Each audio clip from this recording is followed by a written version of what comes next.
বিদ্রোহ মহোৎসবের মহাপ্রসাদ পাকশালা। এই দেখেন এখানে মহাপ্রসাদ রন্ধন করা হইতেছে।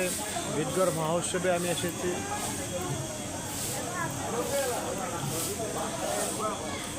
এই যে এটা হইল প্রসাদ। ভক্তবৃন্দরা প্রসাদ নেবার জায়গা।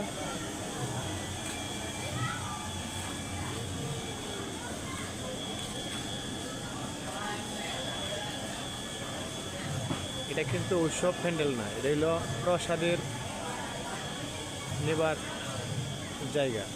এখানে এখনো ভক্তবৃন্দরা আসে নাই প্রসাদ নেবার জন্য। রাত্র একটু গভীর হলে 10টায় হলে আসবে ভক্তবৃন্দরা, এখানে প্রসাদ নেবে। খুব সুন্দর ব্যবস্থা আছে এখানে। এর ভিআইপি পার্সন প্রসাদের ব্যবস্থা আছে। এই যে প্রসাদ রন্ধন করা হয়েছে।